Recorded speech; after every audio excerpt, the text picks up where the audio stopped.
perencanaan yang menangani tanah sebagai bahan kejuruteraan. Tanah didefinisikan sebagai agregat yang tidak bersemen atau bahan yang berbutir, butir mineral dan bahan organik yang lembut bersama dengan sesuai dan gas yang menempatkan ruang kosong di antara zarah kejal. Seterusnya ialah lula hawa. Lula hawa ialah proses pemecahan batuan yang ada di permukaan bumi sehingga membentuk butiran ataupun zarah yang lebih kecil. Ada 3 jenis proses lula hawa, iaitu proses fizikal, kimia dan biologi. Lula hawa fizikal. Lula hawa fizikal merupakan proses pemecahan dan pelarayan batuan di permukaan bumi atau hampir permukaan bumi secara in situ oleh agent-agent lula hawa fizikal seperti iklim serta biotik dengan tanpa mengubah kandungan kimia batuan. Manakala lula hawa kimia adalah merupakan proses pelepasan dan penguraian batuan di permukaan bumi atau hampir di permukaan bumi secara in situ oleh agent-agent lula hawa kimia seperti iklim serta biotik dengan mengubah kandungan batuan.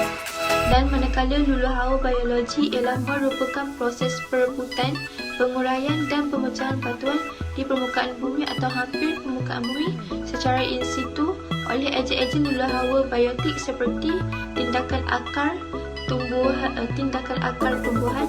lumut dan hidupan dalam tanah seperti cacing, tikus dan mikroorganisma.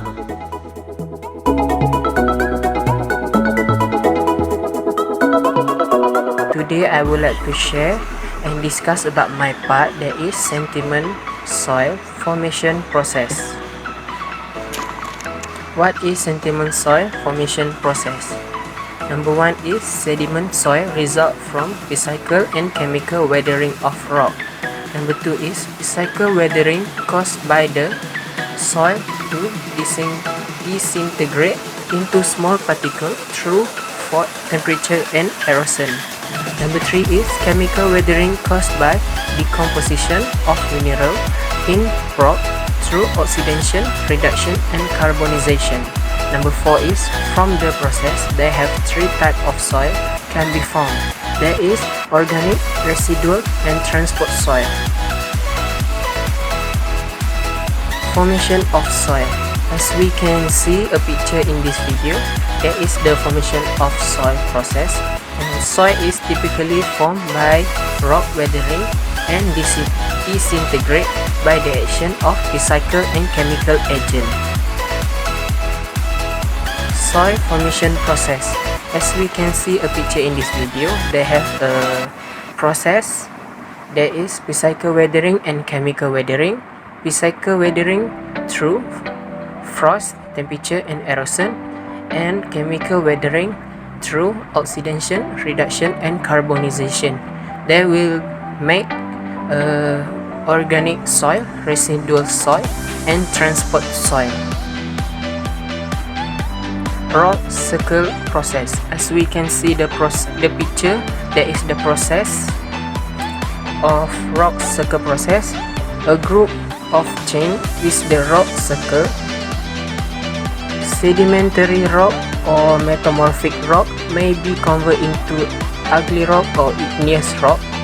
Sedimentary rock may become metamorphic rock.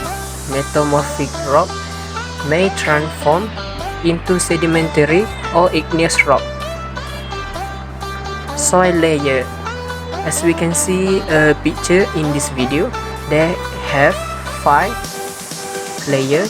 There is first surface layer, second is topsoil, the third is subsoil, the fourth is perimaterial, the fifth is bedrock.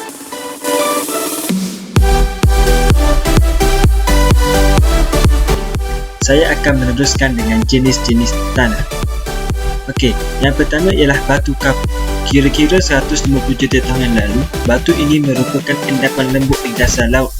Kita dapat melihat cengkeram moluska kuno yang hidup di laut yang hangat ini. Cengkeram dengan cepat diisi dengan semen keras, itulah sebabnya bentuknya tetap terpelihara sehingga sekarang. Batu kapur adalah batuan sedimen karbonat yang sering terdiri dari kerangka-kerangka organisma laut seperti karang, foraminifera dan moluska. Bahan utamanya adalah mineral kalsit dan aragonit. Okey, yang kedua pula ialah tanah berpasir. Tanah berpasir mempunyai partikel yang sangat besar dan longgar. Tanah ini kering dan berderai. Jenis tanah ini tidak menyerap air kerana mempunyai ruang rongga yang besar dan menyebabkan air akan mengalir dengan cepat dan tidak akan diserap oleh akar. Nutrien juga tidak bertahan lama kerana akan hilang bersama air yang mengalir. Bijiran pasir bersaiz ukur led antara 0.5 mm sehingga 2 mm. Kelas saiz pasir lebih besar berikutnya adalah anak batu dengan zarah antara 2 mm sehingga 64 mm. Tanah ini sesuai untuk menanam tembikai, kacang, bunga tulip dan bunga raya. Yang ketiga pula ialah tanah liat. Tanah liat mempunyai partikel yang sangat kecil dan rapat antara satu sama lain, sangat melekat ketika basah dan keras ketika kering. Tanah liat juga sangat padat di antara jenis tanah yang lain. Disebabkan partikelnya sangat kecil dan halus, pengudaraan di dalam tanah tidak begitu baik dan juga sukar menerima air. Okey, jenis tanah yang terakhir ialah tanah berlumpur. Tanah berlumpur diperbuat secara semula jadi atau buatan manusia dengan campuran air tawar dan air laut secara kekal ataupun sementara, termasuk kawasan laut yang dalam airnya kurang daripada 6 meter semasa air surut, iaitu paya dan tanah pasang surut. Paya yang mempunyai penuh nutrien adalah gudang harta ekologi untuk kehidupan pelbagai jenis makhluk hidup. Partikel untuk tanah ini sangat kecil. Ia juga tanah yang agak licin apabila basah. Hal ini kerana tanah ini menyimpan air dan ia agak sejuk. Tanah ini juga mudah dipadatkan sesuai untuk melakukan kerja-kerja meratakan tanah.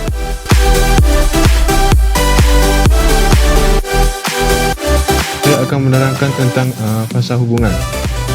Terdapat 3 jenis tanah, iaitu tanah kering, tanah tepu sepenuhnya dan tanah sebahagian tepu. Kandungan di dalam tanah kering ialah berpejal dengan udara, manakala kandungan di dalam tanah tepu sepenuhnya ialah berpejal dengan air. Kandungan di dalam tanah sebahagian tepu ialah kesemuanya iaitu berpejal, air dan udara. Terdapat 3 sistem fasa. M merujuk kepada mass ataupun berat, V merujuk kepada volume ataupun isi padu, S merujuk kepada soil grains iaitu butir tanah, W merujuk kepada water ataupun air, A merujuk kepada air ataupun udara, V merujuk kepada voids iaitu lompang, T merujuk kepada total ataupun jumlah. Untuk fasa hubungan, kita dapat menghitung kandungan air, darjah tepu, nisbah lompang, keliangan, spesifik isi volume ataupun isi padu, kandungan udara dan ketempatan. Bagi mengira kandungan air, formula diberikan ialah W equal to MW over MS.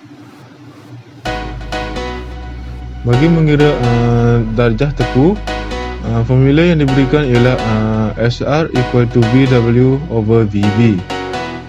Bagi mengira nisbah lompang, formulanya ialah E equal to VV over VS. Formula untuk keliangan ialah N equal to VV over V. Hubungan di antara keliangan dengan nisbah lompang ialah E equal to N over 1 minus N ataupun N equal to E over 1 plus E. Bagi mengira isi padu spesifik, V equal to 1 plus E. Bagi mengira kandungan air, formulanya ialah A equal to VA over V. Bagi mengira ketempatan, P equal to M over V ataupun MS plus MW over VS plus VV. Bagi mengira specific gravity, formulanya ialah GS equal to MS over VS VW. Unit bagi specific gravity ialah kg over m cube. Bagi mengira degree of saturation ataupun darjah tepu, formulanya ialah SR equal to WGS over E.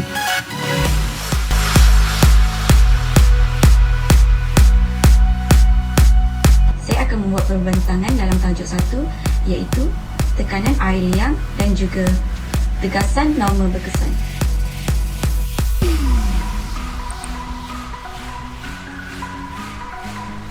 Okey, tegasan berkesan. Prinsip tegasan berkesan ini menghubungkan 3 tegasan, iaitu yang pertama, total stress ataupun tegasan normal jumlah. Yang kedua adalah pore water pressure ataupun tekanan air liang. Dan yang ketiga adalah effective stress ataupun dikenali sebagai tegasan normal berkesan.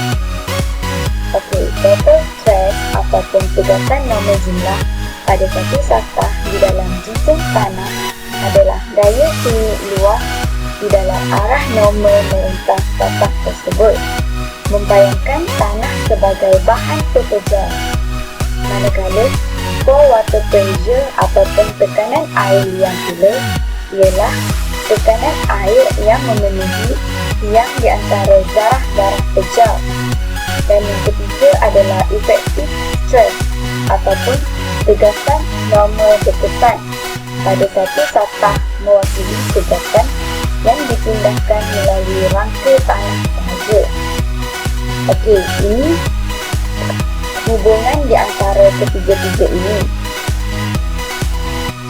Okey, total stress sama dengan effective stress ditambahkan dengan pore water pressure.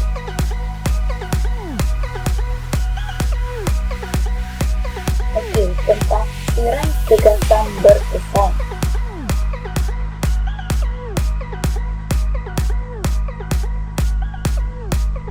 Pertimbangkan suatu satah SS dalam tanah tepi penuh merentasi titik persentuhan di antara zarah-zarah sahaja.